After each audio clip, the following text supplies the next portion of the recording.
Selamat siang pemirsa, kembali lagi bersama saya Livia Triwijayanti dalam mata kuliah Teknik Reportase dan Investigasi Berita. Baik pemirsa, pada perkembangan teknologi digital telah mengubah praktik jurnalisme. Jurnalisme tidak lagi sekedar pelaporan peristiwa, tetapi juga melibatkan analisis data dan investigasi mendalam. Dua cabang utama yang berkembang ialah jurnalisme data dan jurnalisme investigasi. Keduanya bertujuan mengungkapkan kebenaran publik berdasarkan bukti.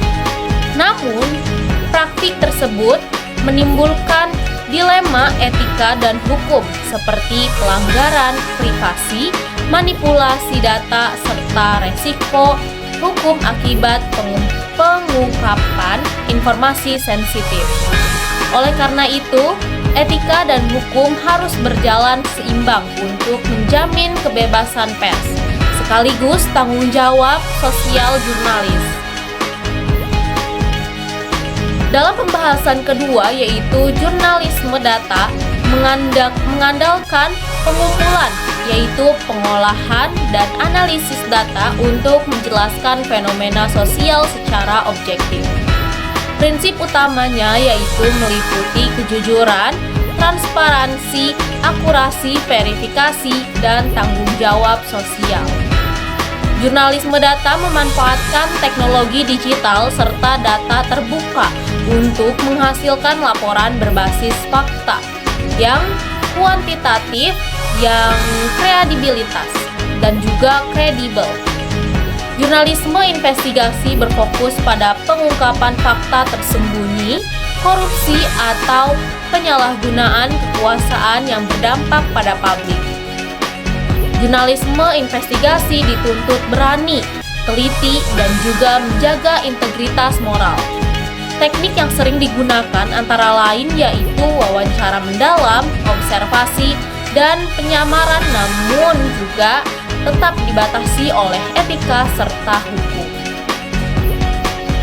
Perbedaan etika keduanya yaitu jurnalisme data menekankan akurasi dan transparansi sumber, yaitu sedangkan jurnalisme investigasi menitik beratkan yaitu pada integritas, keberanian, dan perlindungan narasumber. Keduanya sama-sama menunjukkan tanggung jawab sosial dan kejujuran informasi, meski menghadapi tantangan etis yang berbeda. Dalam perlindungan hukum bagi jurnalis berdasarkan Undang-Undang Nomor 40 Tahun 1999, jurnalis memiliki hak hukum seperti hak tolak, terus juga embargo dan perlindungan keselamatan fisik serta psikologis. Namun dalam praktiknya, jurnalis masih kerap mengalami intimidasi dan perasaan lemahnya perlindungan hukum menyebabkan munculnya self-censor atau HIP, yaitu sensor diri, yang berdampak negatif terhadap kebebasan pers. Dalam pengawasannya dan juga dalam penegakan hukum, Dewan Pers atau berperan penting dalam mengawasi pelaksanaan kode etik jurnalistik dan menangani pengaduan masyarakat. Mekanisme menyelesaikan dilakukan melalui mediasi, permintaan maaf, atau rekomendasi perbaikan berita. Selain itu, KPI juga berperan mengawasi isi siaran investigasi agar tidak melanggar norma etik. Yaitu dalam kesimpulan kali ini, dalam kelompok 4, jurnalisme data dan investigasi merupakan dua bentuk jurnalisme modern yang saling melengkapi. Seperti jurnalisme data memperkuat akurasi, sementara jurnalisme investigasi memperdalam konteks, yaitu keduanya berperan penting dalam menjaga transparansi, akuntabilitas, dan juga kontrol sosial di masyarakat.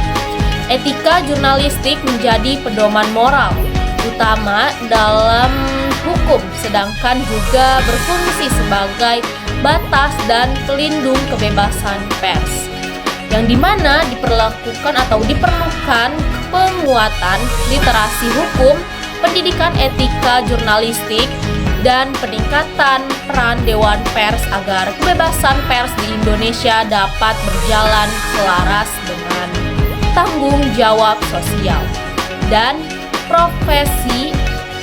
profesional jurnalis. Baik pemirsa, mungkin itu saja yang dapat saya sampaikan. Terima kasih, sampai jumpa.